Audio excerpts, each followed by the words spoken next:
Hey, my name is Dan, and I have thoughts about Batman. And I don't have a script or anything, I'm just kind of going to ramble a little bit, just kind of think about it. But let's talk about what I'm going to talk about. How Christopher Nolan and Christian Bale utterly fail to understand Batman in the end. Remember that in the end part. I don't know if I'm going to bring it back, I don't know. Anyways, so before we start, I just want to say, I fucking love The Dark Knight. Might just be in my top 10. Amazing cast. I mean, I don't need to talk about it. Heath fucking Ledger, dude. I mean, Heath fucking Ledger. You know, Aaron Eckhart, Gary Oldman, whoever fuck played Alfred. Uh, I don't remember. Fucking. Anyways, all of them are great. I love it. This is good. This is 10. 10 out of 13. And the other ones...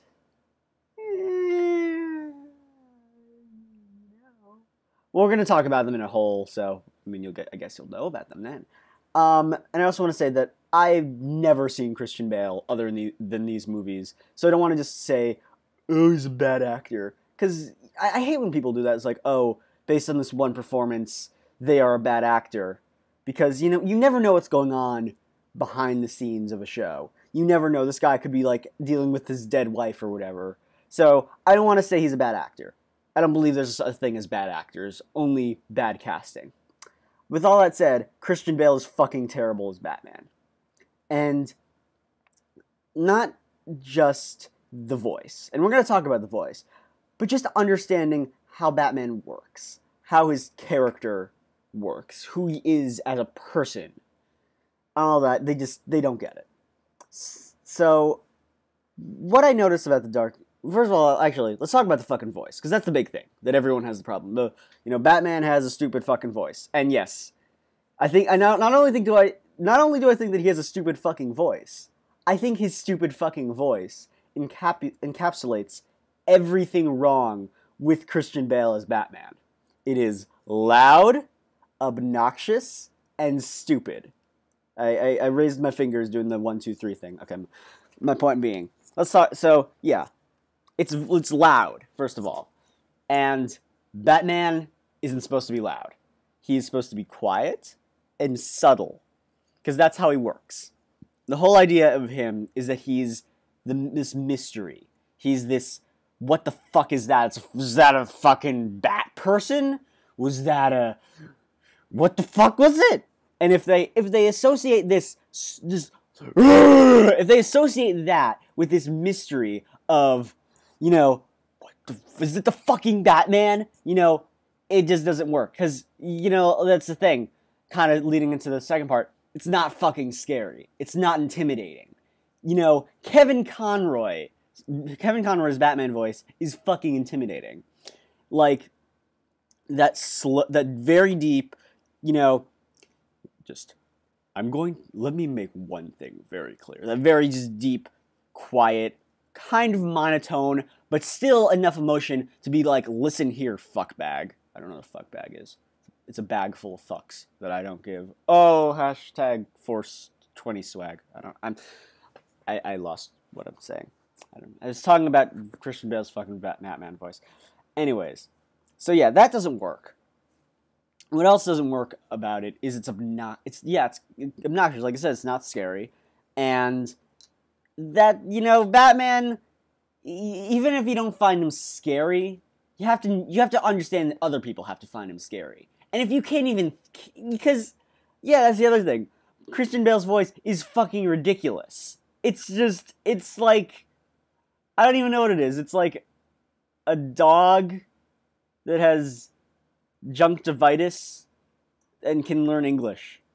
I mean, I don't know if that makes sense. But it's just so, what's the word?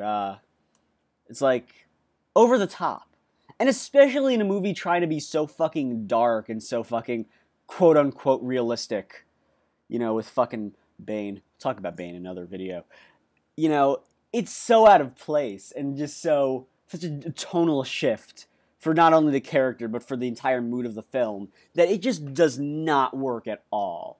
For that, in that aspect. And like, I had this idea a while back where they just go through the Dark Knight movies and redub Christian Bale's voice with Kevin Conroy's, and I would love that. Like, that would be, if they did that, it would be the best Batman film ever. Like, well, maybe not. I don't know. Under the Red Hood and Phantasm are runners for that title. I don't know. I'm trying to think of the other animated Batman films. Oh, Year One. Year One was fucking amazing. I love that one, even though I don't love Frank Miller. Point being that, let's talk about the last one. It was loud, obnoxious, and stupid. Okay, so, two things about Batman. He is intimidating as Batman, and he is fucking smart. In certain ways. We'll get back to that. But he is one of the smartest characters in the DC universe. You know, there's always this joke, you know, Batman can beat anyone if he has enough preparation time. And, you know, but there's a truth to that. There's a very big truth to that, and that is that Batman is not only smart, but he's paranoid about being smart. He's very untrusting of who he works with, you know. He's very, you know, tries to work alone for the most part. And he in a way he's like, and that's like the reason he works with children, is because there's less influence on them. He can kind of mold them, make sure they don't turn out bad or, you know, whatever.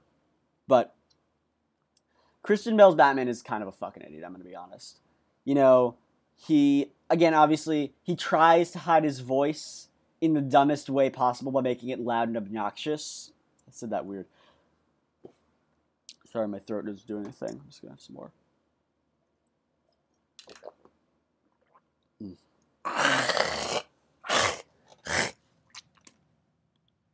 Hairball. I'm just going to edit this shit out. I don't even know what I was saying. Yeah, he's stupid. You know, and this is kind of getting away from the voice now, but yeah, Christian Bale's voice is stupid as Batman. But as, you know, the character goes, he's stupid. He's, you know, not like this, you know, he's not really a detective in a way. He's just kind of, you know, beating on people. You know, and I'm actually like trying to remember these films because I haven't watched them most recently. And like, that's another thing.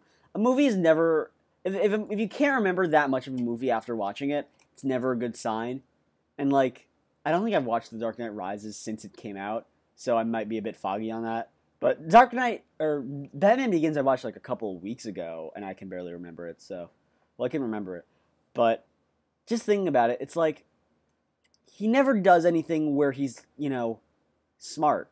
I mean, like, I'm kind of probably going to remember this wrong, but in The Dark Knight Rises, he just is completely oblivious to Catwoman basically the entire fucking movie.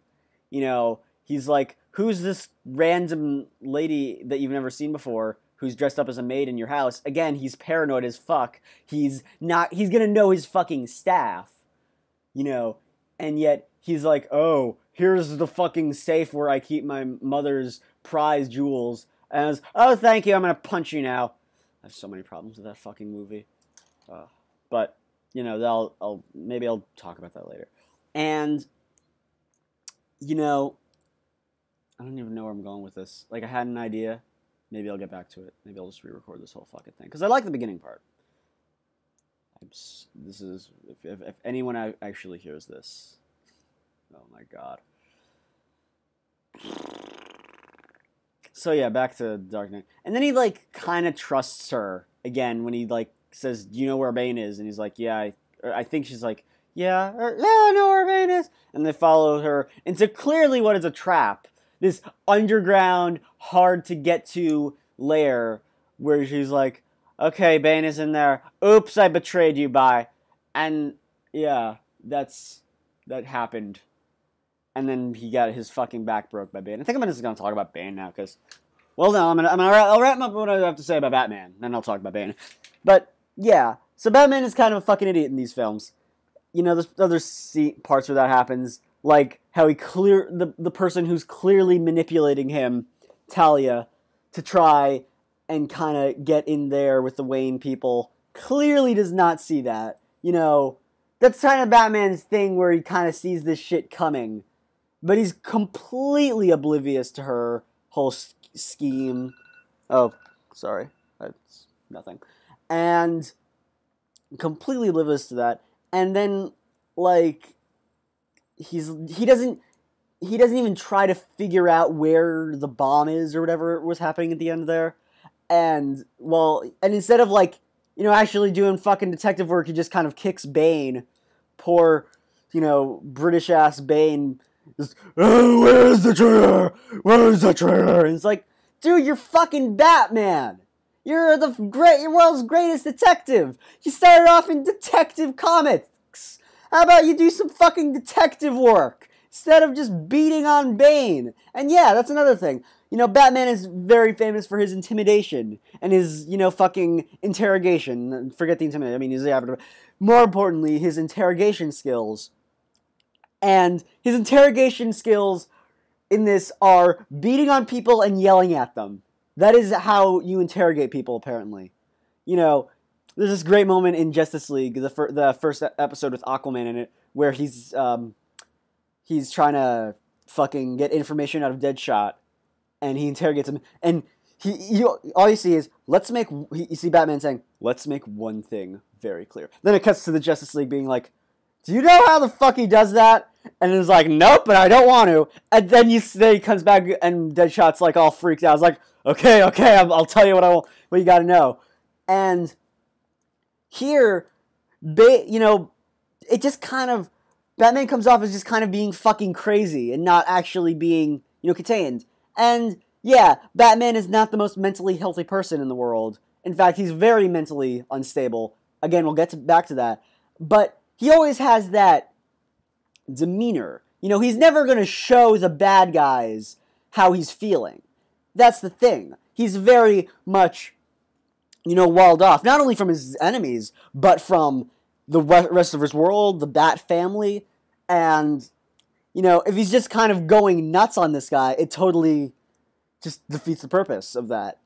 And, I had a bit of a hiccup there. But, yeah, him just going nuts on trying to get information, and this is the same with the Joker in The Dark Knight. That's how he interrogates people, just kicking them and screaming, asking about where information is instead of being subtle and quiet. Let's talk about the subtlety and quietness of Batman. Because remember when I first saw The Dark Knight Rises, I was loathing hearing Christian Bale talk as Batman again. I was just like, I'm so hoping they'll get rid of it. I know they won't, but wouldn't it be awesome if they did? And for the first part of it, when he's actually Batman, he never talks.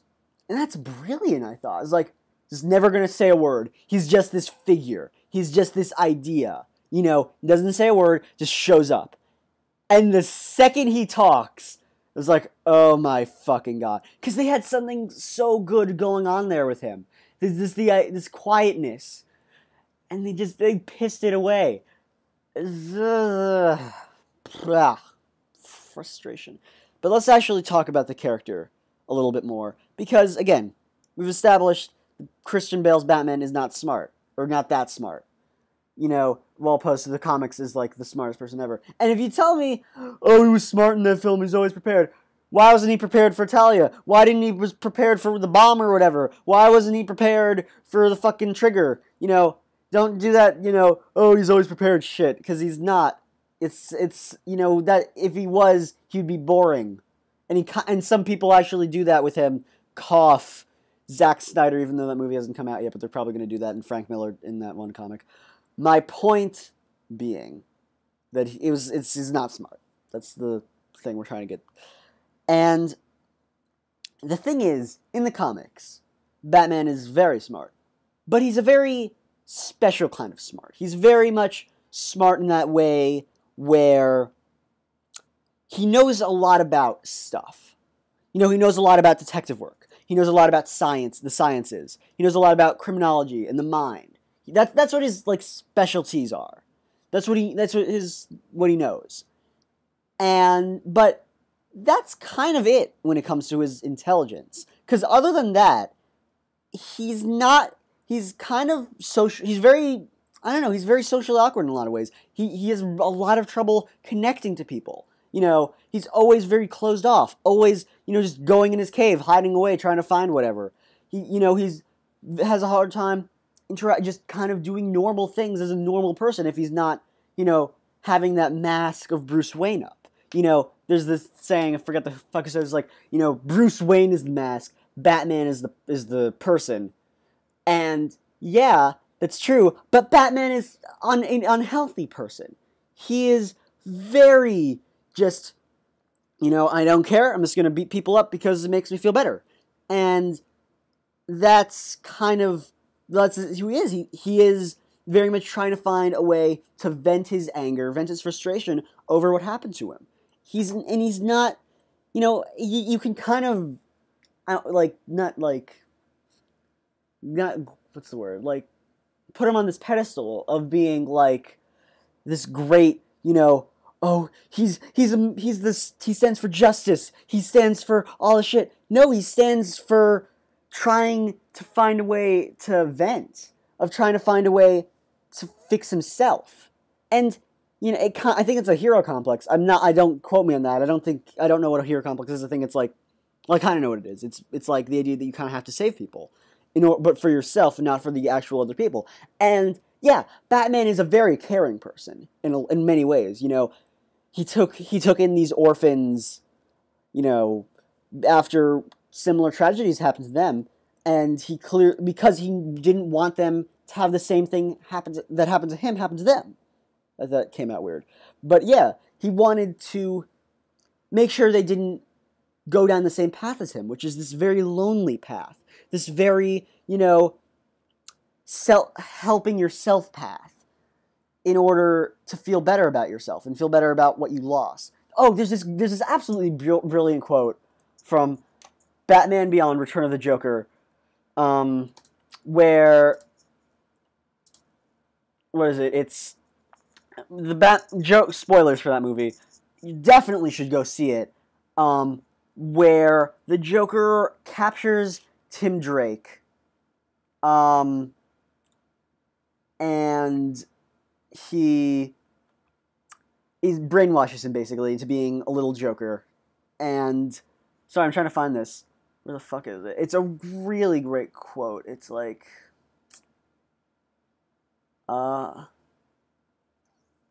here it is. So, he captures Tim Drake, and he basically brainwashes him into being a little Joker, which is terrifying. So Batman and Batgirl find him, and it was revealed that the Joker found out Batman's secret identity. And so the Joker tells him, let's see, I know everything. And kind of like a kid who peeks at his Christmas present, I must admit, it's sadly anticlimactic. Behind all the stern and the batarangs, you're just a little boy in a playsuit crying for mommy and daddy. It'd be funny if it weren't so pathetic. Oh, what the heck, I'll laugh anyways. And then he laughs. And that's him. That's Batman. He is this lost little boy trying to figure out what the hell to do with himself. Because he really, he's this, say what you will about Thomas and Martha Wayne. They're probably great, Obviously, they must have been good parents for him to do this, to have him go on this crusade for his son. But, he must have been pretty fucking sheltered as well. They're rich. They live in this crime-ridden city. Of course he's going to be sheltered. Of course he's not going to see that real fucking underbelly, that real fucking, real people in a way. And it is, he's going to be, pretty away from all that. Sorry about that. And he's going to be really kind of raised away from, like, all these kind of, I don't want to say tragedies, but, like, getting yourself together, in a way. Because that's really what it is. Batman doesn't know how to cope with loss. That's if there's one thing to get out of this, whatever the hell this turns into, it's that Batman does not know how to cope with loss. He tries because he feels like he has a responsibility to do something. It's Marvel, not DC. I love that one, the "with great power comes great responsibility" quote, because it's so true of most superheroes, and I love it to death. But, so he feels like he's responsible. He feels like he has to do something. He has this big call to action. If you're a Joseph Campbell fan, he feels this call from his parents to do something. He feels a call from the city to do something. You know, he's not content with just being rich and being whatever. He has to do something with his money, with his talents, I guess. You know. And there was never really that in The Dark Knight. There kind of was. I love the first half of Batman Begins. That part, I love the idea of him trying to figure himself out. So he leaves Gotham, leaves, Alfred and all them, trying to just find himself, trying to find what he needs to be in order to fix himself and to fix Gotham in the end. And I don't know. There in The Dark Knight, I like Batman Begins. I like Batman Begins again. I think it's pretty good. But I don't know. I don't feel like there was this. Batman seemed very much glorified. Like it was the obvious answer. It was of course he's going to become Batman. What else would he do? Why the hell else are you here? And Batman shouldn't be this glorified great thing. It should be it should really almost be tragic in a way that this poor kid, the only way he can find himself is to do this, to dress up in a fucking cape and go off just beating on criminals. And in the end, that only creates more criminals. That only, brings more, he inadvertently makes the Joker. I don't think he inadvertently made too many other people, but, he still drew them. This idea of Ra's al Ghul says, I hate how they say Ra's al Ghul in that movie, Ra's al Ghul, point being, that, you need to become an ideal. You need to become, a man can be broken, but as a symbol, you can be more. And I love that, because that's very much telling of Batman as a character. That's very much talking about who he is, who he thinks he is. He thinks, in a lot of ways, that he is the symbol when he really is just a little boy in a playsuit crying over mommy and daddy. And that's, the idea of putting on an air, putting on someone bigger than yourself. If Bruce Wayne is the mask of Batman, then Batman is the mask of a crying little 8-year-old in an alley. I feel like I'm not going to get a better ending than that, and I really don't know where the fuck to go with this video, or whatever it turns out to be. Might just be an episode of the Shazam cast that's 5 minutes long, or however long this is. But yeah, thanks for listening. Maybe I'll do more of these if people like them. I don't know where the fuck I'm going to put this, so I don't want to say like, comment, and subscribe, because it's also kind of obnoxious. Well, I mean, gotta do what you gotta do if you're in this business. Whatever the fuck this business is. I'm ranting. Bye.